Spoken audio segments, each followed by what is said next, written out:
അത് എത്രമാത്രം വളരെ അതികഠിനമായ ഒരു രോഗമാണ്.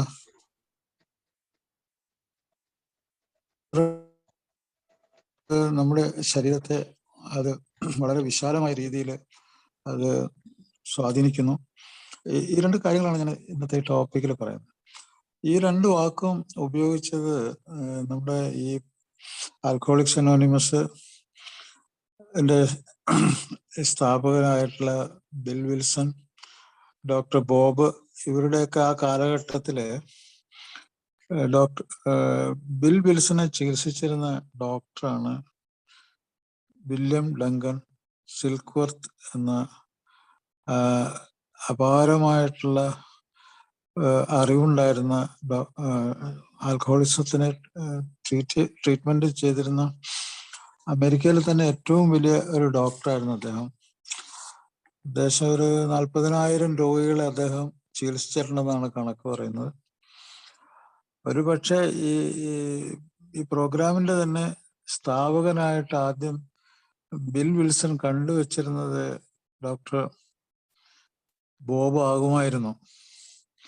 പക്ഷേ അത് പിന്നീട് രണ്ട് മധ്യാസക്തർ പരസ്പരം പങ്കുവയ്ക്കുന്ന ഒരു അതിബൃഹത്തായിട്ടുള്ള ഒരു പ്രോഗ്രാമായിട്ട് മാറി.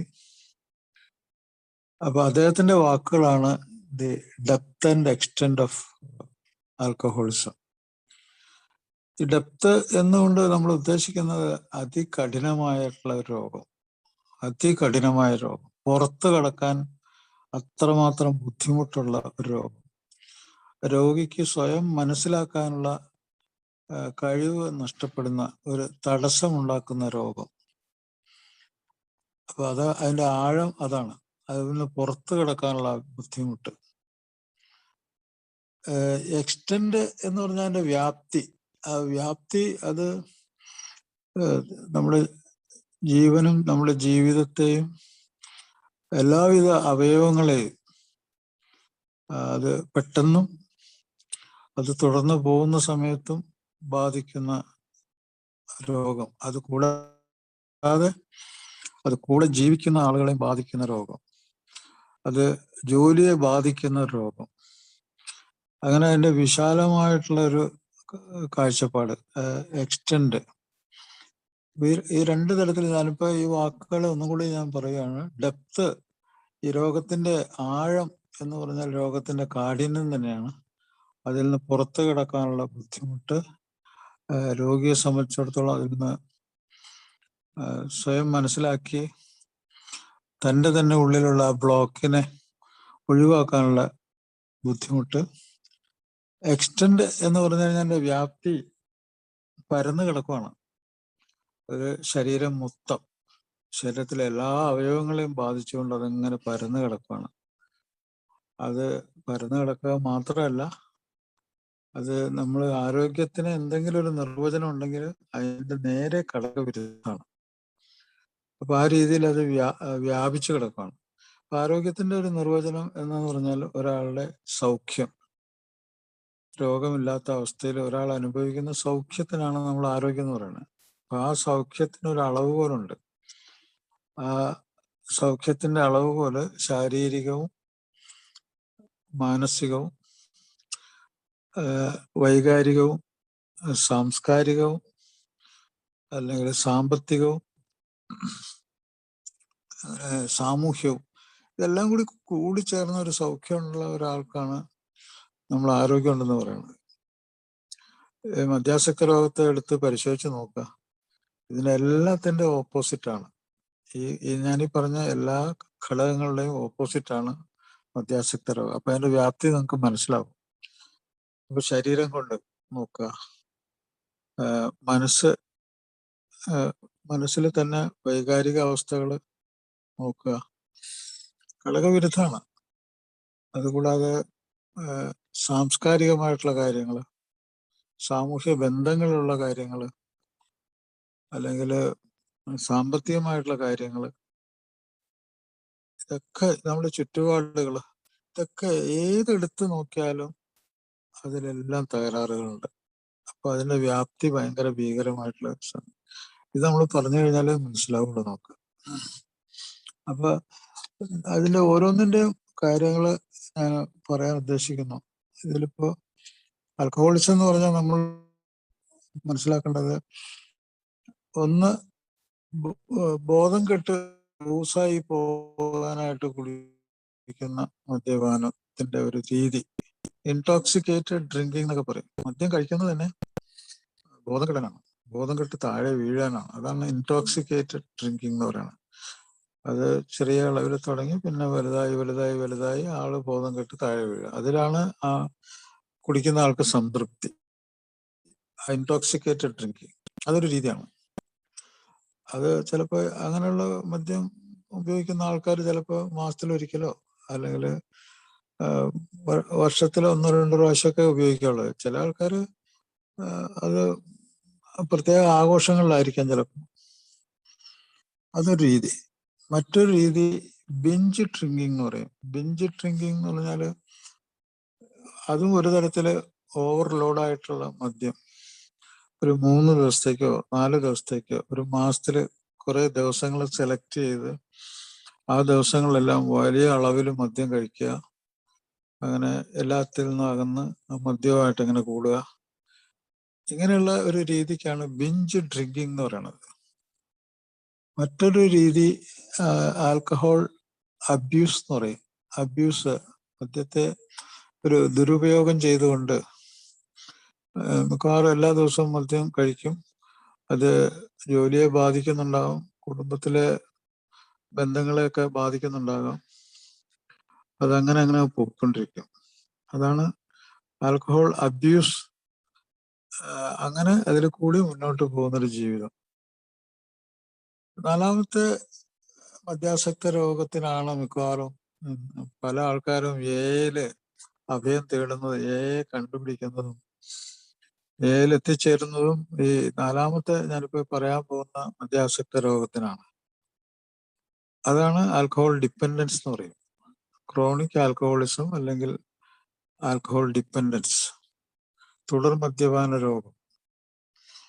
ഇവിടെ വളരെ ടിപ്പിക്കലായിട്ടുള്ള വളരെ പ്രത്യേകത നിറഞ്ഞ ചില രോഗലക്ഷണങ്ങൾ ഉണ്ട്. ഇപ്പൊ നമ്മള് മദ്യാസക്ത രോഗത്തിനെ കണ്ടുപിടിക്കുമ്പോൾ ഈ കണ്ടുപിടിക്കാനായിട്ട് ചിലപ്പോ ഒരു സൈക്കാട്രിസ്റ്റ് ആയിരിക്കും കണ്ടുപിടിക്കുന്നത്.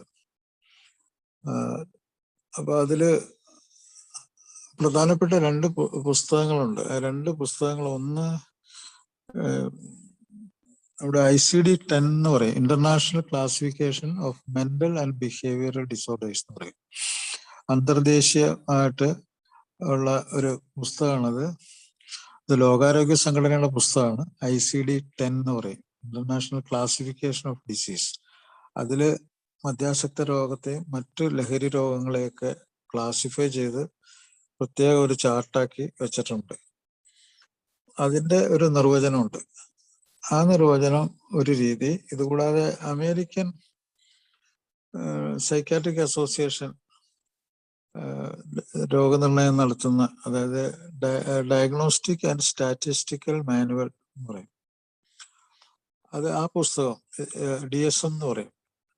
അവരുടെ 2 കൂട്ടരുടെയും നിർവചനത്തിൽ ഏകദേശം ഒരേപോലെ തന്നെയുള്ള കാര്യങ്ങളാണ്. അതില് നിർബന്ധമായിട്ടും മദ്യം ഇങ്ങനെ കഴിച്ച് കഴിച്ച് ഒരളവില് ഒരു വലിയ അളവിലേക്ക് മുന്നോട്ട് പോയിക്കൊണ്ടിരിക്കുന്ന ഒരവസ്ഥയാണ്. അതിന് ടോളറൻസ് എന്ന് പറയും. മദ്യം ശരീരമായിട്ട് പൊരുത്തപ്പെട്ട് അങ്ങനെ ദിവസം അളവ് കൂട്ടിക്കൊണ്ടിരിക്കുക. ആഴ്ചകൾ കൂടുമ്പോഴോ അല്ലെങ്കിൽ മാസങ്ങൾ കൂടുമ്പോഴോ അളവ് ഇങ്ങനെ കൂടി ആ ഒരു അളവ് ചെന്നു കഴിഞ്ഞാൽ മാത്രമേ ശരീരം തന്നെ പ്രവർത്തിക്കുള്ളൂ എന്നുള്ളൊരു അവസ്ഥ വരും. ഇത്ര അളവിലുള്ളൊരു മദ്യം ശരീരത്തിൽ ചെന്നു കഴിഞ്ഞാലേ പ്രവർത്തിക്കുള്ളൂ. അപ്പൊ അതുകൊണ്ട് ചിലപ്പോൾ മദ്യാസക്തന് 1-2 ബാറുകളിൽ കയറും, പല സുഹൃത്തുക്കളുടെ കൂടെ കുടിക്കേണ്ടി വരുന്നു. അപ്പൊ അതിന്റെയൊക്കെ ഉദ്ദേശം എന്ന് വെച്ചാൽ അയാളുടെ ഈ ടോളറൻസ് ലെവല്, ഇപ്പൊ ഒരു 7 പെഗ്ഗായിരിക്കും ചിലപ്പോൾ ടോളറൻസ് ലെവൽ. ആ പെഗ് എത്തുന്നവരെയും ശരീരം അസ്വസ്ഥമായിരിക്കും. അപ്പൊ അങ്ങനത്തെ ഒരു രോഗാവസ്ഥ. ഇതുകൂടാതെ നേരെ ഓപ്പോസിറ്റ്, 2-3 ദിവസത്തേക്ക് അങ്ങ് നിർത്തിവെക്കാന്ന് വിചാരിക്കുക. അത് സാധിക്കൂല. മിക്കവാറും ഒരു 4 മണിക്കൂർ മുതൽ 12 മണിക്കൂറിന് ഇടയ്ക്ക് തന്നെ മദ്യം നിർത്തി കഴിയുമ്പോൾ ഈ ഉയർന്ന ടോളറൻസ് ലെവലിൽ എത്തിയ ഒരാള് മദ്യം നിർത്തി കഴിയുമ്പോൾ തന്നെ വിറയൽ തുടങ്ങും, ശരീരം വിറയ്ക്കാൻ തുടങ്ങും, ഓക്കാനം, ഛർദി, ചിലപ്പോ വിഭ്രാന്തി, ഭയങ്കര പനി, മായക്കാഴ്ചകള്, ഇങ്ങനെയുള്ള ഓരോ രോഗലക്ഷണങ്ങൾ തുടങ്ങും. ശരിക്കും അതൊരു സൈക്കോസിസ്, ഒരു ഭ്രാന്തിന്റെ ലക്ഷണത്തിലേക്ക് ചിലപ്പോൾ അത് ഏതാനും മണിക്കൂറുകൾക്കുള്ളിലേക്ക് അത് മാറാൻ സാധ്യതയുണ്ട്. അത് ചിലപ്പോൾ ഒരു അപസ്മാരത്തിൽ കലാശിക്കാം. അപ്പൊ ആ മദ്യത്തിന്റെ ആവശ്യം ശരീരത്തിന്റെ കോശങ്ങൾക്ക്, തലച്ചോറിലെ ഇലക്ട്രിക്കൽ സർക്യൂട്ടിന് ഒക്കെ ആവശ്യമായിട്ട് വരുന്നു. അതവിടെ ഇല്ലെങ്കിൽ അത് പ്രവർത്തിക്കില്ല. നേരെ മറിച്ച് അയാൾക്ക് മദ്യം കുറച്ച് കൊടുത്തു കഴിഞ്ഞാൽ ഈ വിറയലൊക്കെ മാറും, സ്വസ്ഥത ഉണ്ടാവും, അയാൾക്ക് ചെയ്യുന്ന പ്രവൃത്തിയൊക്കെ ചെയ്യാനും ചിലപ്പോൾ സാധിക്കും. ഇപ്പൊ വണ്ടി ഓടിക്കുന്ന ആൾക്ക് വണ്ടി ഓടിക്കാൻ പറ്റും. ഒരു ഡോക്ടർ ഓപ്പറേഷൻ ചെയ്യുന്ന സമയത്താണിത് വന്നെങ്കിൽ അയാൾക്ക് കുറച്ച് മദ്യം കഴിച്ചാൽ ഓപ്പറേഷൻ ചെയ്യാൻ പറ്റും. അങ്ങനെ അത് അപ്പൊ ശരീരത്തിന്റെ ആ തകരാറിനെ മദ്യം കൊണ്ട് പരിഹരിക്കുകയാണ് അവിടെ ചെയ്യുന്നത്. കാരണം ഈ മദ്യം ഒരു അഡാപ്റ്റേഷൻ നടത്തിയിട്ടുണ്ട്, ഒരു അഡാപ്റ്ററായിട്ട് പ്രവർത്തിക്കണം അവിടെ. അപ്പൊ ഏത് ഇലക്ട്രിക്കൽ സിസ്റ്റത്തിനും ഒരു അഡാപ്റ്റർ ഉപയോഗിക്കുകയാണെങ്കിൽ, ഇലക്ട്രിസിറ്റി നമുക്ക് ഉപയോഗിക്കണമെങ്കിൽ അഡാപ്റ്ററുകൾ വേണം. അപ്പൊ ആ രീതിയിൽ മദ്യം അവിടെ ശരീരത്തിൽ പ്രവർത്തിക്കുന്നു, ഒരു അഡാപ്റ്ററായിട്ട്. ഇത് രണ്ടും ഉണ്ടെങ്കിൽ മാത്രമേ ഈ ശാസ്ത്രീയമായിട്ടൊരു നിർവചനം ഒരാൾ മദ്യാസക്ത രോഗിയാണെന്ന് തീരുമാനിക്കാൻ പറ്റുള്ളൂ. അപ്പോ ടോളറൻസ്, അതുപോലെ തന്നെ വിട്രോയല്, ഇതിന് ഒരു 4-5 അക്ഷരങ്ങൾ കൊണ്ട് ഒരു എളുപ്പ വഴി ഉണ്ടാക്കിയിട്ടുണ്ട്. അതിന് ട്വീക്ക് എന്ന് പറയും. ട്വീക്ക് എന്നുള്ളതിന് ഒരു വഞ്ചന എന്നുള്ള അർത്ഥം തന്നെ ഉണ്ട്. Tweak, TWEAK, tweak. ഇതിൽ ആ T എന്ന് പറഞ്ഞാൽ ടോളറൻസ് ആണ്, W എന്ന് പറഞ്ഞു കഴിഞ്ഞാൽ അത് വിട്രോയലാണ്. വിട്രോയൽ കൂടാതെ വേറൊരു വാക്കുകൂടി ആയതുകൊണ്ട് വറിയിങ് അബൌട്ട് ആൽക്കഹോൾ. രാവിലെ എഴുന്നേറ്റ് കഴിഞ്ഞാൽ മദ്യം എപ്പോൾ കിട്ടും, എവിടെ കിട്ടും, എങ്ങനെ കിട്ടും, അത് പണം ഉണ്ടാവുമോ, കൂട്ടുകാരനെ കാണാൻ പറ്റുമോ, ഇന്ന് ജോലിക്ക് പോകാൻ പറ്റുമോ, അങ്ങനെയൊക്കെ മദ്യത്തെക്കുറിച്ച് ബന്ധപ്പെട്ട് സങ്കടപ്പെടുന്ന ഒരവസ്ഥ, വറിയിങ് അബൌട്ട് ആൽക്കഹോൾ. അതേപോലെ രാവിലെ ഉള്ള കുടി, മദ്യം ബാക്കിയുണ്ടെങ്കിൽ രാവിലെ തന്നെ കുടിക്കാൻ തോന്നുക. അതുപോലെ മദ്യം കുടിച്ചുകൊണ്ടിരിക്കുന്ന സമയത്തെല്ലാം അതിനെപ്പറ്റി ആരെങ്കിലും വിരോധം പറഞ്ഞാൽ ദേഷ്യം തോന്നിക്കൊണ്ടിരിക്കുക, പൊട്ടിത്തെറിക്കുക, പിന്നെ ക്രേവിങ്, ആർത്തി. അപ്പൊ ഇതൊക്കെ അതിന്റെ രോഗലക്ഷണങ്ങൾ തന്നെയാണ്. ഈ അവസ്ഥയിലുള്ള ഒരാളെയാണ് ഈ പുസ്തകങ്ങളുടെ നിയമപ്രകാരം മദ്യാസക്ത രോഗികളായിട്ട് നമ്മൾ നിർവചിക്കുന്നത്. നേരെ മറിച്ച് എയുടെ നിർവചനം, ആൽക്കഹോളിക്സ് അനോണിമസിന് ഒരു നിർവചനമുണ്ട് ഒരു മദ്യാസക്ത രോഗിയെ.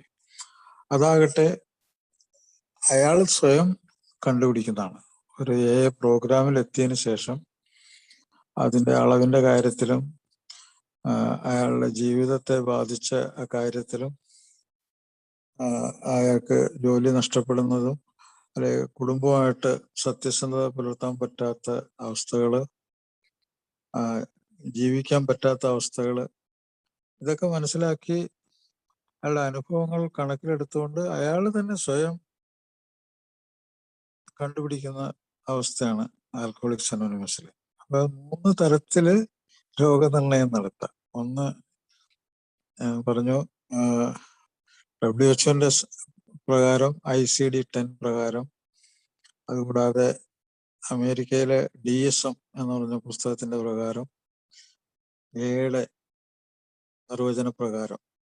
നിർവചനം ഇല്ല, ഏല് രോഗി തന്നെ സ്വയം താനൊരു മദ്യാസക്ത രോഗിയാണെന്ന് സ്വയം മനസ്സിലാക്കുകയും കണ്ടുപിടിക്കുകയും ചെയ്യുന്നതാണ്.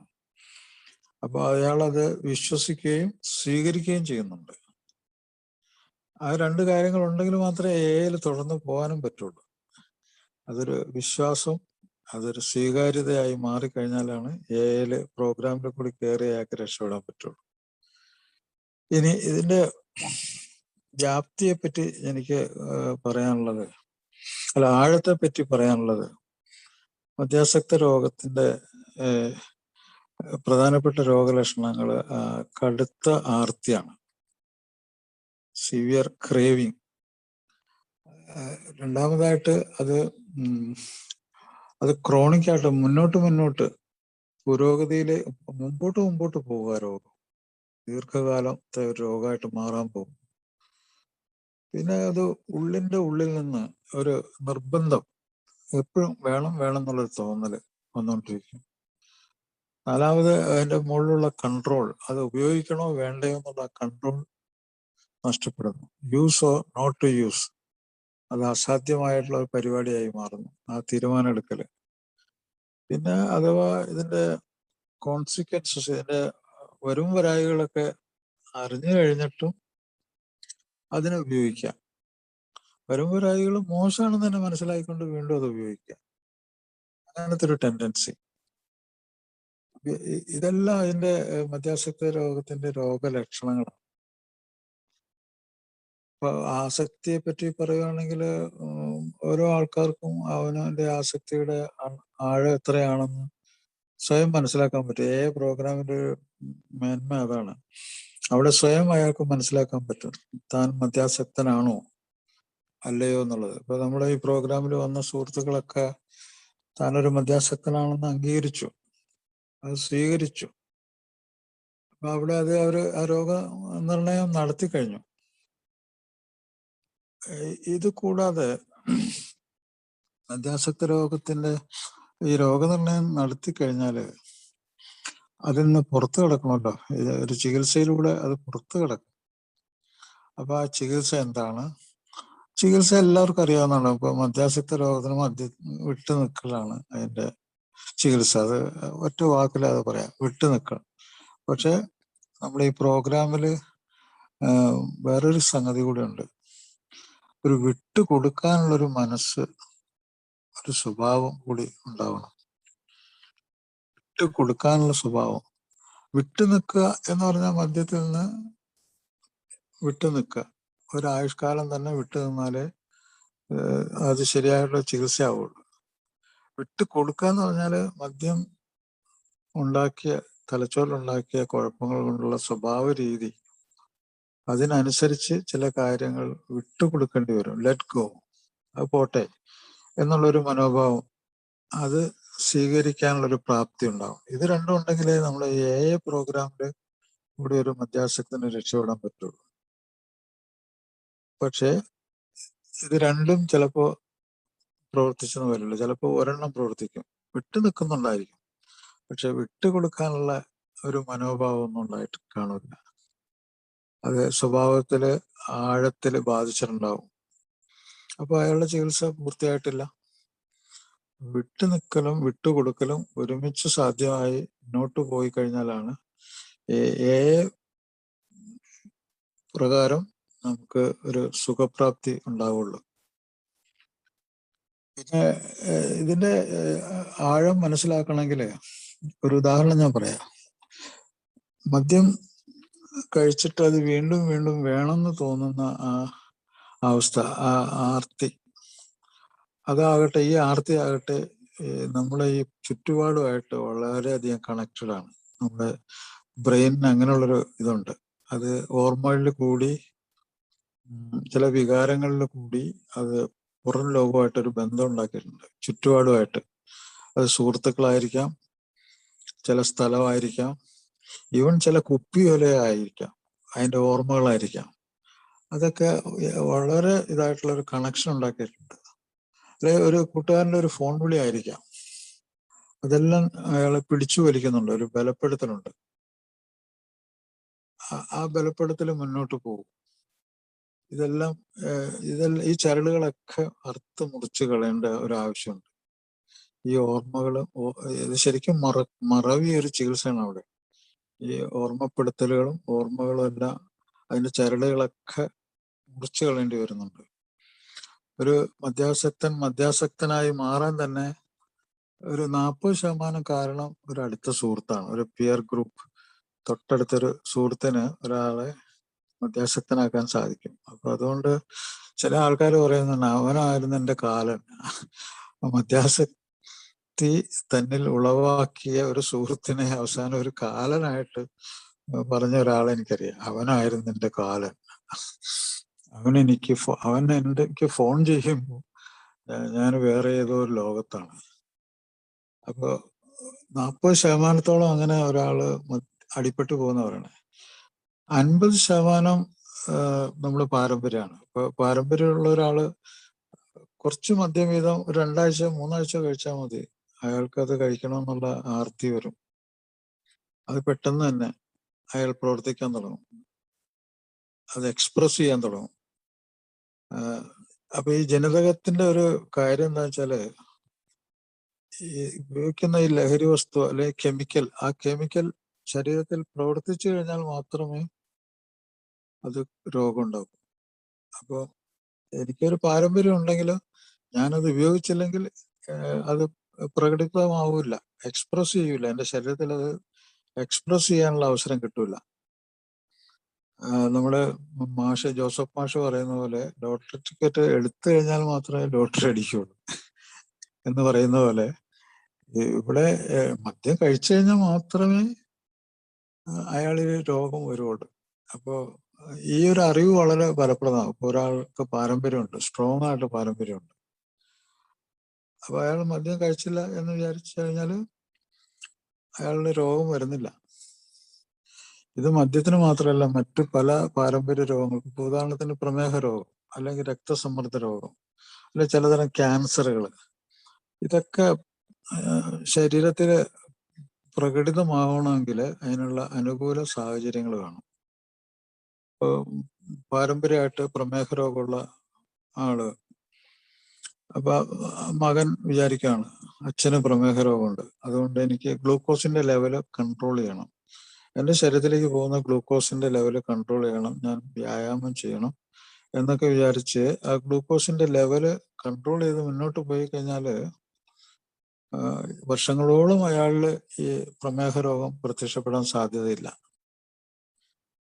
ചിലപ്പോൾ ഒരു പക്ഷെ പ്രായം കൂടി വരുന്ന അവസരത്തിൽ ജനിതകത്തിൽ ചില മാറ്റങ്ങളൊക്കെ സംഭവിക്കും, കോശങ്ങൾക്ക് നാശം സംഭവിക്കുന്ന സമയത്ത് അത് പ്രത്യക്ഷപ്പെടാം. പക്ഷെ എന്നാലും അയാൾക്ക് ആ രോഗത്തിന്റെ കാഠിന്യ അവസ്ഥയിൽ നിന്ന് രക്ഷപ്പെടാൻ കഴിയും. അപ്പൊ ഇതാണ് ജനിതകം. ഇതുകൂടാതെ ഒരു 10% ആൾക്കാര് ചിലതരം മാനസിക തകരാറുകൾ കൊണ്ട് മദ്യത്തിൽ എത്തിച്ചേരാറുണ്ട്. ഇപ്പോൾ ഉത്കണ്ഠ, ഭയം, അമിതമായ ഉത്കണ്ഠയും ഭയവും, സങ്കടങ്ങൾ കൂടെ കൂടെ വരുന്ന, അല്ലെ പ്രണയ നൈരാശ്യം, അല്ലെ സാമ്പത്തിക നഷ്ടങ്ങൾ, ഇതൊക്കെ ഡിപ്രഷൻ ഉണ്ടാക്കും. അതിൽ നിന്ന് മദ്യത്തിലേക്ക് പോകുന്ന ആൾക്കാരുണ്ട്. അല്ലെങ്കിൽ ചില കഠിനമായിട്ടുള്ള മാനസിക രോഗങ്ങൾ, ഉദാഹരണത്തിന് ഷിസോഫ്രീനിയ, അല്ലെങ്കിൽ ബൈപ്പോളാർ ഡിസീസ്, ഇങ്ങനെയുള്ള കടുത്ത മാനസിക രോഗങ്ങൾ, അത് ഒരു പ്രാവശ്യം മദ്യം തൊട്ട് കഴിഞ്ഞാൽ അതൊരു മരുന്ന് പോലെ മയക്കി കിടത്തുന്നതുകൊണ്ട് ഇങ്ങനെ മാനസിക രോഗമുള്ള ആൾക്കാരും അതിലേക്ക് പോകാം. അപ്പൊ ഇതില് ഈ ഡെപ്ത്, ഇപ്പൊ ഈ രോഗ സാന്നിധ്യം, മറ്റു രോഗങ്ങളുടെ ഈ സാന്നിധ്യം എല്ലാം ഇതിന്റെ കാഠിന്യത്തെ കൂട്ടുന്ന ഇതാണ്. അതുകൂടാതെ ഇത് തലച്ചോറിന്റെ രോഗമാണ്. മദ്യാസക്ത രോഗത്തിന് ക്രോണിക് പ്രോഗ്രസീവ് ബ്രെയിൻ ഡിസീസ് എന്നാണ് ലോകമൊട്ടാകെ ഉള്ള നിർവചനം. സയന്റിഫിക് ആയിട്ടുള്ള നിർവചനം അതാണ്. മദ്യാസക്ത രോഗം, chronic alcoholism or alcohol dependence is a chronic progressive disease. അതുകൂടാതെ it is a relapsing brain disease, അത് പുനർപതനം സംഭവിക്കുന്ന തലച്ചോറിന്റെ രോഗമാണ്. ഞാൻ പലപ്പോഴും പറയാറുള്ളത്, മദ്യാസക്ത രോഗം തലച്ചോറിൽ തുടങ്ങുന്നു, അവിടെ വളരുന്നു, അവിടെ അവസാനിക്കുന്നു എന്നാണ്. അപ്പൊ ഇത് അടിത്തറ തലച്ചോറിലാണ്. മദ്യാസക്ത രോഗത്തിന്റെ അടിത്തറ, ഈ രോഗം മാത്രമല്ല, എല്ലാ അഡിക്ഷൻ രോഗങ്ങളും തലച്ചോറിലാണ് അതിന്റെ തറയിടുന്നത്, അതിന്റെ തറക്കല്ല് അവിടെയാണ്. അത് പ്രോഗ്രസീവ് കെട്ടിടം പണിത് ഉയർത്തുന്നത് അതിന്റെ തലച്ചോറിൽ തന്നെയാണ്. അത് വളർന്നു വരുന്നതും അതിന്റെ മേൽക്കൂര എല്ലാം തന്നെ തലച്ചോറിന്റെ രോഗമാണത്. അപ്പൊ ഇത് ഈ തലച്ചോറിലായതുകൊണ്ട് അത് എന്തൊക്കെ ബാധിക്കും? അത് മാനസികമായിട്ട് ബാധിക്കും, വൈകാരികമായിട്ട് ബാധിക്കും, സാമൂഹ്യമായിട്ടുള്ള പ്രശ്നങ്ങളുണ്ടാകും. അത് ആന്റി സോഷ്യൽ, സാമൂഹ്യ വിരുദ്ധ സ്വഭാവം ഉണ്ടാവും തലച്ചോറിന് കേടുപറ്റുമ്പോൾ. സാംസ്കാരികമായിട്ടുള്ള കുഴപ്പങ്ങളുണ്ടാകും. അതുപോലെ ജോലി നഷ്ടപ്പെടാൻ സാധ്യതയുള്ളതുകൊണ്ട്, സ്വഭാവത്തിൽ കുഴപ്പമുള്ളതുകൊണ്ട് ജോലി നഷ്ടപ്പെടാൻ സാധ്യതയുള്ള സാമ്പത്തിക പ്രശ്നങ്ങളുണ്ടാകും. ഇതുകൂടാതെ ഒരു മാനസിക രോഗിയുടെ കൂടെ ജീവിക്കുന്ന ഒരു കുടുംബാംഗത്തിന് മാനസിക രോഗത്തിന്റെ ഭാരം സഹിക്കേണ്ടി വരും. ആ ഭാരം സഹിക്കുമ്പോൾ അവിടെ ഒരു രോഗഭാരം ഉണ്ടാവുകയും ജീവിതത്തിന്റെ മേന്മകളൊക്കെ നഷ്ടപ്പെടുകയും ബന്ധങ്ങള് തകർച്ചയിലേക്ക് പോവുകയും ചെയ്യും. അപ്പൊ ഇത് ഇങ്ങനെ മദ്യാസക്തന് തുടർച്ചയായിട്ട് മദ്യം കഴിച്ചുകൊണ്ടിരിക്കുമ്പോൾ ഒരു വശത്ത് അയാൾക്ക് ഈ തകർച്ചകൾ ഉണ്ടായിക്കൊണ്ടിരിക്കും. അതുകൂടാതെ വേറൊരു കാര്യമുണ്ട്, അയാളുടെ തലച്ചോറിൽ ഒരു ഭാഗം, ഒരു മനുഷ്യത്വമുള്ള ഒരു ഭാഗമുണ്ട്, അത് അയാൾക്ക് തിരിച്ചു വരവിന് വേണ്ടി ആഗ്രഹിക്കുന്നുണ്ട്. എനിക്കിതിൽ നിന്ന് വിട്ടു നിൽക്കണം, ജീവിതത്തിലേക്ക് തിരിച്ചു വരണം, അതിനുവേണ്ടിയുള്ള കഠിന ശ്രമങ്ങൾ ചിലപ്പോൾ അയാൾ നടത്തുന്നുണ്ടാവും, പക്ഷെ ഒന്നും ഫലിക്കുന്നില്ല. അപ്പൊ ഇവിടെ ഒരു രണ്ട് ശരീരമുള്ള ഒരാളെ പോലെയാണ് അയാൾ പ്രവർത്തിക്കുന്നത്, അല്ലെങ്കിൽ രണ്ട് മനസ്സുള്ള ഒരാളെ പോലെ ആണ് അയാളുടെ പ്രവർത്തനങ്ങളൊക്കെ. രണ്ട് സ്വഭാവമുള്ള ഒരാളെ പോലെയാണ്. ഒരു സ്ഥലത്ത് രക്ഷപ്പെടാനുള്ള അദമ്യമായിട്ടുള്ള ആഗ്രഹം, മറുവശത്ത് മദ്യം തലച്ചോറിലുണ്ടാക്കിയ കുഴപ്പങ്ങള് അത് തന്നെ പ്രേരിപ്പിച്ചുകൊണ്ടിരിക്കുന്നു, കുടിക്കാൻ പ്രേരിപ്പിച്ചുകൊണ്ടിരിക്കുന്നു, തകരാറ് ഉണ്ടാക്കിക്കൊണ്ടേയിരിക്കുന്നു, അത് മുന്നോട്ട് പോകുന്നു. ഈ വൈരുദ്ധ്യത്തിൽ നിന്ന് വേണം അയാൾക്ക് രക്ഷപ്പെടാനായിട്ട്. അതാണ് അതികഠിനമായിട്ടുള്ള സംഗതി. ഇതാണ് അതിന്റെ ഡെപ്ത്, അതിന്റെ ആഴം ഇതാണ്. ഈ ആഴത്തിൽ നിന്ന് അയാൾക്ക് രക്ഷപ്പെടണമെങ്കിൽ അയാൾ കഠിനമായി ശ്രമിക്കണം. അതാണ് നമ്മളെ ബിഗ് ബുക്കിൽ പറയുന്നത്. ഏതറ്റം വരെ പോകാൻ തയ്യാറുണ്ടോന്നാ ചോദിക്കണേ. ഏതറ്റം വരെയെങ്കിലും പോകാൻ തയ്യാറായിരിക്കണം മദ്യത്തിൽ നിന്ന് വിട്ടു നിൽക്കാനായിട്ട്. അപ്പൊ അത് കഠിനമാണ്. അത് എളുപ്പമുള്ളതാക്കുന്നത്, നമ്മുടെ റിക്കവറി എളുപ്പമുള്ളതാക്കുന്നത് ഇതൊരു കൂട്ടായ്മ ആയതുകൊണ്ടാണ്. ഈ കൂട്ടായ്മയിൽ എന്താന്ന് വെച്ചാല് നമുക്ക് ധൈര്യം കിട്ടുന്നുണ്ട്, നമുക്ക് സ്നേഹം കിട്ടുന്നുണ്ട്, നമുക്ക് ചില ടിപ്സുകളൊക്കെ കിട്ടുന്നുണ്ട്, നമുക്ക് പരിഗണന കിട്ടുന്നുണ്ട്, ഇത് എളുപ്പമാണെന്നൊരു തോന്നൽ നമുക്കുണ്ടാകുന്നുണ്ട്. അപ്പൊ അങ്ങനെയൊക്കെ ഈ കൂട്ടായ്മയിൽ കൂടി നമുക്ക് രക്ഷപ്പെടാൻ പറ്റും. ഒറ്റയ്ക്ക് രക്ഷപ്പെടാൻ പറ്റാത്ത ഒരാൾക്ക് നമ്മുടെ ഈ കൂട്ടായ്മയിൽ എല്ലാം എളുപ്പമുള്ള രീതിയിലായി മാറുന്നു. അതികഠിനമായ ഈ രോഗം വളരെ എളുപ്പമുള്ളതായിട്ട് മാറുന്നു. ഇതുകൂടാതെ അയാൾക്കൊരു മാനസിക സൗഖ്യം കിട്ടുന്നുണ്ട്. അത് ഒറ്റപ്പെടുത്തി കഴിഞ്ഞ ഒരു ഗ്രൂപ്പിൽ നിന്ന് അയാള് ഒറ്റപ്പെടുത്താത്ത സ്നേഹസമ്പന്നരായ ഒരു കൂട്ടായ്മയിലേക്ക് എത്തുന്നു. അവിടെ അയാൾക്ക് താങ്ങും തണലുമായിട്ട് ഇതൊരു രോഗമാണെന്നും തനിക്കും രക്ഷപ്പെടാൻ കഴിവ് ഉണ്ടെന്നും മനസ്സിലാക്കാനുള്ള അണ്ടർസ്റ്റാൻഡിങ്. ഈ അണ്ടർസ്റ്റാൻഡിങ് വളരെ ഇമ്പോർട്ടൻ്റ് ആണ്. കാരണം നമ്മുടെ തലച്ചോറിനുള്ള കഴിവ് എന്താണെന്ന് വെച്ചാല് മനസ്സിലാക്കല്, എക്സ്പീരിയൻസിങ്, അത് അനുഭവിക്കല്, ലേണിങ് പഠിക്കാനുള്ള കഴിവ്, നടപ്പിൽ വരുത്താനുള്ള കഴിവ്. ഈ 4 കാര്യങ്ങളുണ്ടെങ്കിലേ ബ്രെയിനിന് രക്ഷപ്പെടാൻ പറ്റുള്ളൂ. അപ്പൊ ഒന്നത് മനസ്സിലാക്കണം, അതിനുള്ള പരിപാടികൾ നമ്മുടെ പ്രോഗ്രാമിലുണ്ട്. രണ്ടാമത് അത് അനുഭവിക്കാൻ പറ്റണം. അത് എൻ്റെ അനുഭവം മറ്റൊരാളുടെ അനുഭവം തമ്മിൽ കമ്പയർ ചെയ്യാൻ പറ്റും. അപ്പൊ അത് ഈസി ആയിരിക്കും. അത് കൂടാതെ അനുഭവിക്കുന്നു, പിന്നെ ഞാനത് മനസ്സിലാക്കുന്നു, പിന്നെ പഠിക്കുന്നു, എനിക്കത് പഠിക്കാൻ പറ്റുന്നുണ്ട്. അതുപോലെ മറ്റുള്ളവർ പ്രവൃത്തി പദത്തിൽ എത്തുന്നു, അതുപോലെ എനിക്കും അത് സാധിക്കുന്നു. അപ്പൊ അങ്ങനെയാണ് എയിൽ അത് പ്രവർത്തിക്കുന്നത്. ഈ അഗാധമായിട്ടുള്ള, ഈ ഡീപ്പായിട്ടുള്ള ഈ പ്രോബ്ലത്തിൽ നിന്ന് അവർ രക്ഷപ്പെടുന്നത് ഇങ്ങനെയാണ്. പിന്നെ ഇത് രണ്ടാമതായിട്ട് എനിക്ക് പറയാനുള്ള ഇതിന്റെ എക്സ്റ്റെന്റ് എന്ന് പറഞ്ഞ വ്യാപ്തി. മദ്യാസക്ത രോഗത്തിന്റെ വ്യാപ്തി മനസ്സിലാക്കി കഴിഞ്ഞാല്, ഞാൻ ഈ നേരത്തെ പറഞ്ഞ തിരിച്ചു വരാനുള്ള സാധ്യതയുടെ വിഷമം മനസ്സിലാക്കിയാൽ ഒരാളും മദ്യം തൊടാൻ ധൈര്യപ്പെടില്ല. ഈ കാര്യം തന്നെയാണ് ഇപ്പൊ ടൊബാക്കോ, പുകയിലയുടെ കാര്യത്തിൽ ഇത് തന്നെയാണ്. പുകയില ചില ആളുകളുടെ കാര്യത്തിൽ മദ്യത്തെക്കാൾ വളരെ ശക്തമാണ്. തിരിച്ചു വരാനുള്ള സാധ്യത വളരെ വളരെ പ്രശ്നങ്ങൾ നിറഞ്ഞതാണ് പുകയിലയുടെ കാര്യത്തിൽ. എക്സ്റ്റന്റ് എന്ന് പറഞ്ഞു കഴിഞ്ഞാൽ ഇപ്പൊ മദ്യം വായിൽ കൂടെ നമ്മൾ കഴിക്കുന്നു. ഈ വായിൽ കൂടി ഇറങ്ങിപ്പോയി അങ്ങ് ചെല്ലുന്ന പുറത്ത് വരുന്ന ഈ മലദ്വാരം വരെയുള്ള ഈ ഗ്യാസ്ട്രോ ഇൻഡസ്ട്രിയൽ സിസ്റ്റം, അവിടെ ഉണ്ടാക്കുന്ന രോഗങ്ങൾക്ക് കയ്യും കണക്കില്ല. ഏകദേശം ഒരു 26 രോഗത്തോളം എനിക്കറിയാം. അത് വായിലുള്ള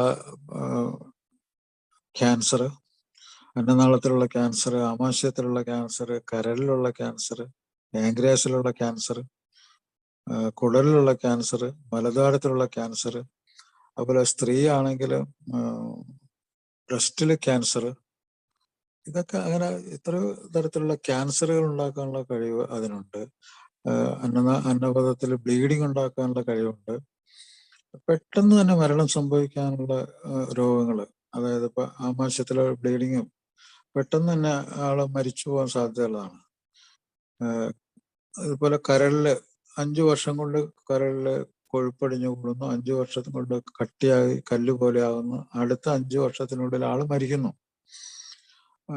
അതായത് പോർട്ടൽ ഹൈപ്പർ ടെൻഷൻ, ലിവറിലെ രക്തസമ്മർദ്ദം കൂടുന്നു. അതനുസരിച്ച് അന്നനാളമായിട്ടുള്ള രക്തക്കുഴലുകളുടെ ഒരു സമ്പർക്കത്തിലൂടെ രക്തക്കുഴൽ പൊട്ടുന്നു, രക്തം ഛർദ്ദിക്കുന്നു, ആള് മരിക്കുന്നു. അതുപോലെ ലിവർ ഫെയിലിയർ, കരളിന് പരാജയം സംഭവിച്ചിട്ട്, പ്രവർത്തന പരാജയം സംഭവിച്ച ആള് മരിക്കുന്നു. കരളിന് കുഴപ്പം പറ്റിക്കാൻ തലച്ചോറിനെ അത് ബാധിക്കുന്നു ഉടനെ തന്നെ. ഇത് കൂടാതെ വൃക്കകളെ ബാധിക്കുന്നു. കരളിന് കുഴപ്പം പറ്റിയ വൃക്കകളെ ഉടനെ ബാധിക്കും. വൃക്കകളിൽ ചിലപ്പോ മരണകാരണമായ പല സംഗതികളും വന്നു കഴിഞ്ഞാൽ ആള് മരിക്കുന്നവരെ നമ്മൾ അത് അറിയില്ല. ഉദാഹരണത്തിന് അത് പരിശോധിച്ച് നോക്കിയാൽ മാത്രമേ അത് അറിയുള്ളൂ. ഇപ്പൊ വൃക്കകളിൽ പൊട്ടാസ്യം കുറഞ്ഞു പോയി കഴിഞ്ഞാൽ പൊട്ടാസ്യത്തിന്റെ അളവ് വൃക്കകളിലാണ് തീരുമാനിക്കപ്പെടുന്നത്. ആ വൃക്കകൾക്ക് തകരാറ് പറ്റിക്കഴിഞ്ഞാൽ പൊട്ടാസ്യം കുറഞ്ഞു പോകാം, കൂടി പോവുകയും ചെയ്യാം. കൂടിയാലും മരിക്കാൻ സാധ്യതയാണ്, കുറഞ്ഞാലും മരിക്കാൻ സാധ്യതയുണ്ട്. അതുപോലെ കാൽസ്യം, ഫോസ്ഫറസ് ഇങ്ങനെയുള്ള ലവണങ്ങളുടെ അപര്യാപ്തത കൊണ്ടും ആള് മരിക്കാം. കിഡ്നി ഫെയിലിയർ വരാം. കിഡ്നി ഫെയിലിയറിലേക്ക് പോകുമ്പോൾ അത് തലച്ചോറിനെ ബാധിക്കും. കാരണം വിഷാംശം ശരീരത്തിൽ കെട്ടി നിൽക്കും, അങ്ങനെ മരണം സംഭവിക്കാം. പാൻക്രിയാസിന്റെ കാര്യം എടുത്താൽ പാൻക്രിയാറ്റൈറ്റിസ് എന്ന് പറഞ്ഞാൽ ആൽക്കഹോൾ ഉണ്ടാക്കുന്ന രോഗത്തില് മിനിറ്റുകൾക്കുള്ളിൽ ആള് മരിക്കാനുള്ള സാധ്യതയുണ്ട്. എനിക്കറിയാം, ഞാൻ 12 പേരെ എൻ്റെ ചികിത്സയിൽ ഈ പാൻക്രിയാറ്റൈറ്റിസ് ഉള്ള ആളുകൾ 2 പേര് മാത്രമേ ഇന്ന് ജീവിച്ചിരിപ്പുള്ളൂ. ഞാൻ റെഫർ ചെയ്ത കേസ് പോലും പോകുന്ന വഴിക്ക് മരിച്ചു പോയിട്ടുണ്ട്. കാരണം വെച്ചാൽ ഈ പാൻക്രിയാസ് എന്ന് പറയുന്നത് വല്ലാത്തൊരു സംഗതിയാണ്. അത് നമ്മളെ ദഹനരസം, ഇപ്പൊ നിങ്ങൾ ഒരു കഷ്ണം മാംസം കഴിച്ചു, ആ മാംസം കുറച്ച് കഴിഞ്ഞ് നിങ്ങൾ വയറ് കീറി പരിശോധിച്ച് നോക്കി അത് അവിടെ ഉണ്ടാവില്ല. കാരണം വെച്ചാൽ അത് ദ്രവിച്ച് അത് രക്തത്തിലേക്ക് അലിഞ്ഞു ചേർന്നു, അത് ആഗിരണം ചെയ്തു, അതിനുള്ള ദഹനരസം അവിടെ ഉണ്ട്. പക്ഷെ പാൻക്രിയാസിൽ കുഴപ്പം പറ്റിക്കഴിഞ്ഞാൽ, ഇപ്പൊ ഉദാഹരണത്തിന് ആൽക്കഹോളിക് പാൻക്രിയാറ്റൈറ്റിസ് വന്നു കഴിഞ്ഞാൽ ഈ ദഹനരസം ലീക്ക് ചെയ്യാൻ തുടങ്ങും. അത് ലീക്ക് ചെയ്ത് കഴിഞ്ഞാൽ അത് ഈ ഭസ്മാസുരനെ പോലെ അതിനെ തന്നെ ഭസ്മമാക്കും. അപ്പൊ ആ കുടലിന് ഒരു മാംസമാണ്, കുടലിനെ തന്നെ അങ്ങ് കരിച്ചു കളയാറ്. പിന്നെ അത് ലീക്ക് ചെയ്ത് എങ്ങോട്ടൊക്കെ പോകുന്നു അവിടെയൊക്കെ അത് ഭസ്മമാക്കി.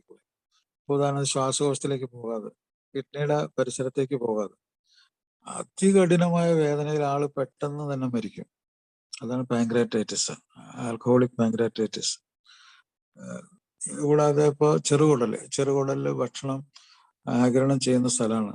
അവിടെ വൈറ്റമിൻസ്, പ്രധാനമായിട്ടും vitamin B1, B6, B12, folic acid ഇങ്ങനെയുള്ള വൈറ്റമിൻസ് വളരെ പ്രധാനമാണ്. ഈ B1 എന്ന് പറഞ്ഞ വിറ്റാമിൻ ആഗിരണം ചെയ്യപ്പെട്ടില്ലെങ്കിൽ അത് തലച്ചോറിൽ കുഴപ്പമുണ്ടാക്കും. തലച്ചോറിൽ അത് എൻകഫലോപ്പതി, ആ തലച്ചോറിന് ഒരു നീർക്കെട്ടൽ ഉണ്ടാക്കും, രക്തക്കൊഴലുകൾ വികസിച്ച് പൊട്ടും. അത് കൂടാതെ ഒരുതരം മാനസിക രോഗം ഉണ്ടാകും. കൊഴ്സാക്കോസ് ഡിസീസ് എന്ന് പറഞ്ഞ ഒരു ഭ്രാന്തിന്റെ ലക്ഷണം ഉണ്ടാക്കും. അപ്പൊ അത് ആ രീതിയിൽ. പിന്നെ മാൽന്യൂട്രീഷൻ, പോഷകാംശം ശരീരത്തിന് വലിച്ചെടുക്കാൻ പറ്റാത്ത അവസ്ഥയിൽ 80 കിലോ ഉണ്ടായിരുന്ന ആള് 40 കിലോ ആയി മാറി. ഇതുകൂടാതെ വൻകുടലിലെ ക്യാൻസർ, മലദ്വാരത്തിലെ ക്യാൻസർ. അപ്പൊ രോഗവ്യാപ്തി നിസ്സാരമല്ല അവിടെ. ഇതുകൂടെ മാംസപേശികളില് ഇപ്പൊ മാംസത്തിന് ദ്രവിപ്പിക്കാൻ കഴിയും. മദ്യം രക്തക്കുഴലിൽ കൂടി മാംസത്തിനുള്ളിൽ കൂടി കടന്നു പോകുമ്പോൾ മാംസത്തിനെ ദ്രവിപ്പിച്ചിട്ട് ഈ മയോഗ്ലോബിൻ എന്ന് പറഞ്ഞ സാധനം ഉണ്ടാവും. അത് കിഡ്നിയെ ബ്ലോക്ക് ചെയ്യും. കിഡ്നി ഫെയിലിയറിലേക്ക് ഇൻഡയറക്റ്റ് ആയിട്ട് മാംസം ശോഷിച്ചു പോകും. എല്ലുകള് ഇപ്പൊ ഉദാഹരണത്തിന് ഹിപ്പ് ജോയിന്റൊക്കെ എല്ലൊക്കെ പെട്ടെന്ന് പൊട്ടിപ്പോവാം. പിന്നെ തലച്ചോറിന്റെ കാര്യം ഞാൻ നേരത്തെ തന്നെ പറഞ്ഞു കഴിഞ്ഞു. തലച്ചോറില് അനിയന്ത്രിതമായ ചിന്തകള്, തോന്നലുകള്, വികാരങ്ങള്, സ്വഭാവങ്ങള് അതിങ്ങനെ നീണ്ടു നിൽക്കുക. അത് അയാൾക്കും മറ്റുള്ളവർക്കും ഉപദ്രവം ഉണ്ടാക്കുന്നു. അപ്പൊ അവിടെ ഒരു മാനസിക രോഗം ഉണ്ടായി. അപ്പൊ തലച്ചോറ് നോർമൽ റിക്കവറിയിലേക്ക് പോകുന്നവരെ അവിടെ ഈ പ്രശ്നം ഉണ്ടായിക്കൊണ്ടിരിക്കും. മാനസിക രോഗം വന്നും പോയിക്കൊണ്ടിരിക്കുക. ഇത് കൂടാതെ വേറെ ഒരു വളരെ പ്രധാനപ്പെട്ട സംഗതി വെച്ചാല് ഒരു ആത്മീയ ബോധം മനുഷ്യന് എല്ലാവർക്കും ഉള്ളതാണ്. ആത്മീയ ബോധം. ഈ ആത്മീയ ബോധം നമ്മുടെ തലച്ചോറിൽ തന്നെയാണ്. അത് നമ്മുടെ സാമൂഹ്യ ബോധത്തിലും സാംസ്കാരിക ബോധത്തിലും ഒരു അടിത്തറയുണ്ട് അതിന്. നമ്മുടെ സാമൂഹ്യ ജീവികളാണ്. അപ്പോൾ നമുക്ക് ഒറ്റയ്ക്ക് ജീവിക്കാൻ പറ്റില്ല. മറ്റൊരാളുടെ സ്നേഹവും അവരുടെ കരുതലും ഒരു ബോണ്ടിങ്, ഒരു പ്രൊട്ടക്ഷൻ, സംരക്ഷണം ഇല്ലാതെ മനുഷ്യന് ജീവിക്കാൻ പറ്റില്ല. അപ്പോൾ അത് നമുക്ക് നഷ്ടപ്പെടും. അത് തന്നെയല്ല ക്രിമിനലൈസേഷൻ. മദ്യം ചെന്ന് ഏതാനും നിമിഷങ്ങൾക്കുള്ളിൽ തന്നെ ക്രിമിനലൈസേഷൻ നടക്കുന്നവരാണ്. മദ്യത്തിന്റെ ഇഫക്റ്റ് കൊണ്ട് ബ്രെയിനില് സാമൂഹ്യ ബോധം കംപ്ലീറ്റ് അവിടെ നിന്ന് അത് അടിച്ചമർത്തിപ്പെട്ട ആ സാമൂഹ്യ ബോധം, ആ ബോധം നമ്മളെ കൺട്രോൾ ചെയ്യുന്നത് അത് അവിടെ നിന്ന് പോകും, റിലീസ് ചെയ്യും. അപ്പോൾ നമ്മൾ ആന്റി സോഷ്യൽ, സാമൂഹ്യ വിരുദ്ധതയിലേക്ക് വരും. സാമൂഹ്യ വിരുദ്ധതയിലേക്ക് വന്നു കഴിഞ്ഞാൽ നമുക്ക് കൊലപാതകം ചെയ്യുന്നതിനോ അല്ല വേണ്ട നമ്മളെ തന്നെ ഇല്ലാതാക്കുന്നതിനോ വലിയ പ്രശ്നമൊന്നും ഉണ്ടാവില്ല.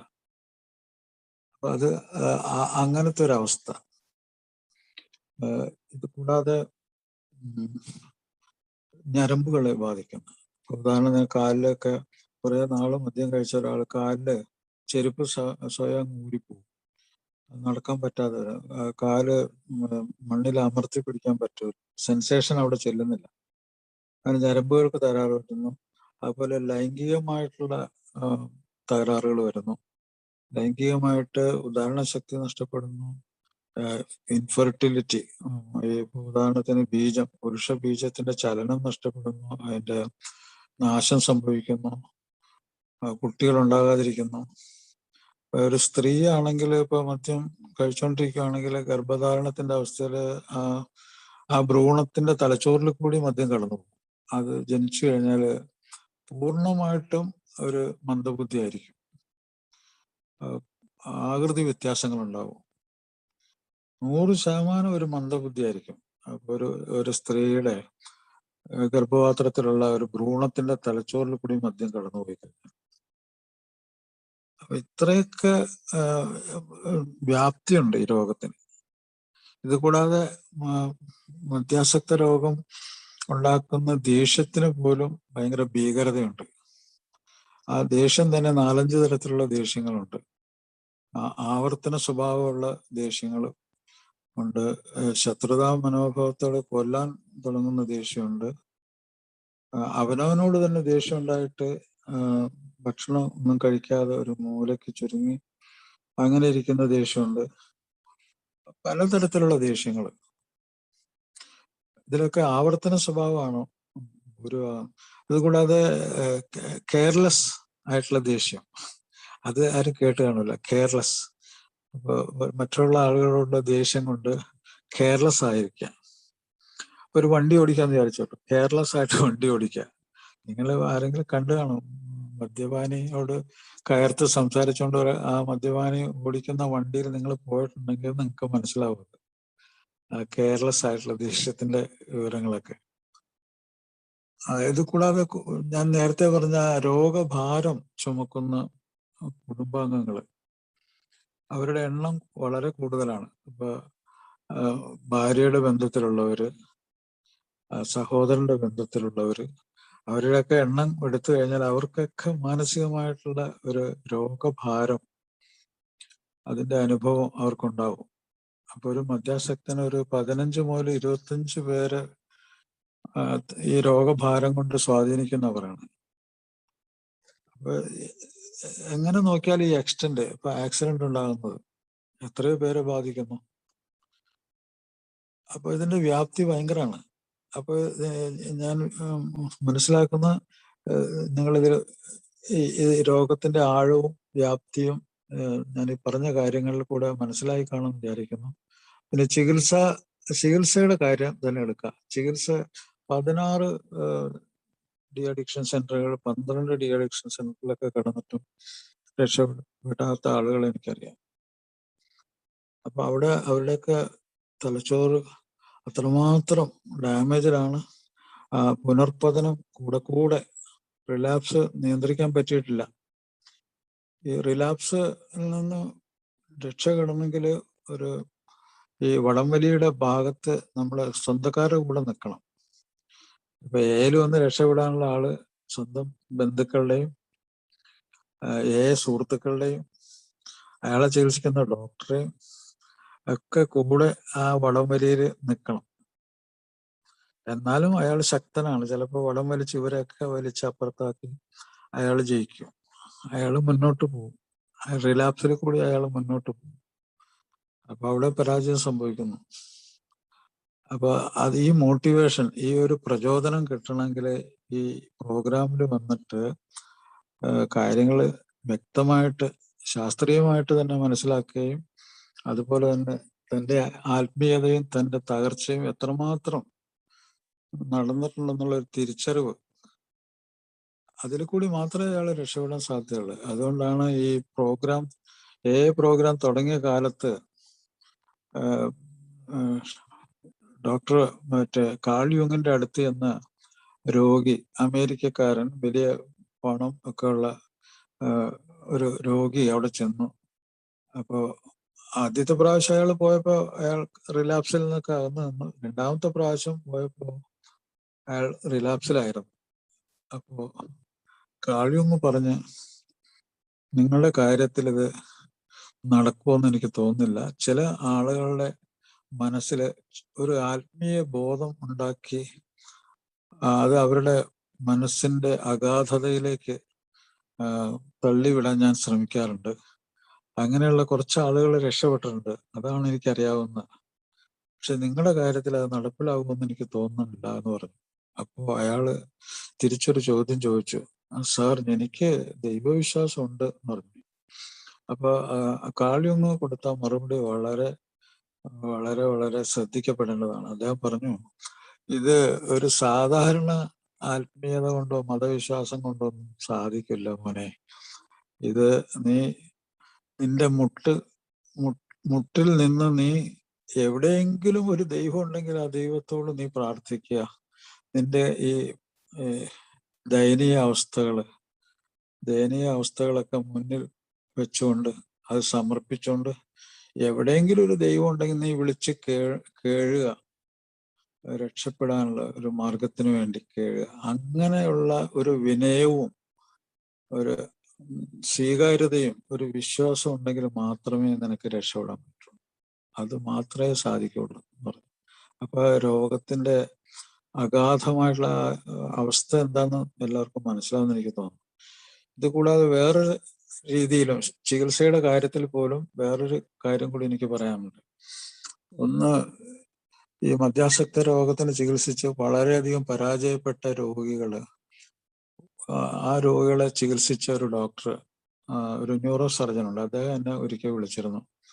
അദ്ദേഹം പറഞ്ഞു, അദ്ദേഹത്തിന്റെ ഒരു പ്രത്യേക രീതിയിലുള്ള ചികിത്സയുണ്ട്, അതിപ്പോ നടപ്പിലാവുന്നുണ്ട്. ഇപ്പൊ തമിഴ്നാട്ടിൽ തന്നെ 2 MLA-മാരുടെ ക്രോണിക് ആൽക്കഹോളിക് ആയിട്ടുള്ള 2 മക്കളെ അദ്ദേഹം ചികിത്സിച്ചിട്ടുണ്ട്. അതിന് കോടിക്കണക്കിന് രൂപ ചെലവായിട്ടുണ്ട് അവർക്ക്. അതിന്റെ ചികിത്സ എന്ന് വെച്ചാല് ഈ AA പ്രോഗ്രാം മദ്യാസക്ത രോഗത്തിന് മറ്റ് ചികിത്സകളെല്ലാം പൂർണ്ണമായിട്ടും പരാജയപ്പെട്ട സ്ഥലത്ത് അദ്ദേഹം ചെയ്യുന്ന എന്താണെന്ന് വെച്ചാല് തലച്ചോറിലേക്ക് ഡീപ്പ് ബ്രെയിൻ സ്റ്റിമുലേഷൻ എന്ന് പറയും. തലച്ചോറിന്റെ ഉള്ളിലേക്ക് ഒരു കത്തീറ്റർ കടത്തും. തലച്ചോറിന്റെ ഉള്ളിൽ കൂടി തന്നെ കടന്നു പോകുന്നത്. അപ്പൊ അതില് ഒരു മൈക്രോ ചിപ്പ് ഉണ്ട്. ആ ചിപ്പ് ഏതിലെ കൂടിയൊക്കെ കടന്നു പോയെന്ന് മനസ്സിലാവും. അപ്പൊ വളരെ താഴെ, തലച്ചോറിന്റെ വളരെയധികം താഴെ ചില പ്രത്യേക കേന്ദ്രങ്ങളിൽ ചെല്ലുമ്പോൾ, അത് വെൻട്രൽ ടെഗ്മെന്റ് എന്നൊക്കെ പറയും ഇംഗ്ലീഷിൽ. വെൻട്രൽ ടെഗ്മെന്റ് നമ്മുടെ തലച്ചോറിന്റെ ഒരു അച്ചുതണ്ടാണ്. ബോധത്തെ നിയന്ത്രിക്കുന്ന പ്രധാനപ്പെട്ട ഒരു സ്ഥലമാണ്. അതുപോലെ ഈ നമ്മുടെ ആനന്ദം പ്രദാനം ചെയ്യുന്ന സ്ഥലമാണത്. അപ്പൊ ആ ഡീപ് ബ്രെയിൻ എന്ന് പറഞ്ഞ ആ സ്ഥലത്ത് ഈ ഇലക്ട്രോഡ് കടത്തിയിട്ട് അവിടെ സ്റ്റിമുലേഷൻ, അതായത് ഇലക്ട്രിസിറ്റി കടത്തിവിടും. അങ്ങനെ ചെയ്ത രോഗികള് അപ്പോൾ തമിഴ്നാട്ടിലെ 2 മന്ത്രിമാരുടെ മക്കള് രക്ഷപ്പെട്ടിട്ടുണ്ട്. അവരുടെ അഡിക്ഷൻ മാറിയിട്ടുണ്ട്. Deep brain stimulation. അപ്പൊ ഇപ്പോ ഞാൻ ഇത്രയും കാര്യങ്ങൾ പറഞ്ഞപ്പോ മദ്യാസക്ത രോഗം എത്രമാത്രം വളരെ അഗാധമായ ഒരു രോഗമാണ്, എത്രമാത്രം വ്യാപ്തിയുള്ള രോഗമാണെന്നൊക്കെ മനസ്സിലായി കാണും. അപ്പൊ അങ്ങനെയുള്ള ഈ പ്രോഗ്രാമിൽ വന്ന് വളരെ ലളിതമായിട്ടുള്ള ചില കാര്യങ്ങളിൽ കൂടി ഈ അറിവുകളൊന്നും ആവശ്യമില്ല എങ്കിൽ പോലും ഇത്രയും ഭീകരമായ ഈ രോഗത്തിന്റെ അവസ്ഥയിൽ നിന്നും ലളിതമായ നമ്മുടെ ഈ AI പ്രോഗ്രാമിനെ മുറുകെ പിടിച്ച് ഒരാൾ രക്ഷപ്പെടുമ്പോൾ അയാളുടെ ജീവിതം തിരിച്ചു കിട്ടാനുള്ള ആ ഒരു സംതൃപ്തിയും തുടർന്ന് മുന്നോട്ട് പോകാനുള്ള ഒരു കഴിവും അത് മറ്റുള്ളവരിലേക്ക് എത്തിക്കാനുള്ള ഒരു കഴിവും അതൊക്കെ അയാൾക്ക് ഈ ജീവിതത്തിൽ കിട്ടിയ ഒരു വലിയ അനുഗ്രഹവും ഒരു കൃപ ആണെന്ന് ധരിക്കേണ്ടിയിരിക്കുന്നു. അപ്പൊ ഇതാണ് എനിക്ക് പറയാനുള്ളത്. എല്ലാവർക്കും മനസ്സിലായി കാണുമെന്ന് എനിക്ക് തോന്നുന്നു, ഞാൻ വിശ്വസിക്കുന്നു. നന്ദി ഇതിനെ എന്നെ ക്ഷണിച്ചതിന്. Thank U.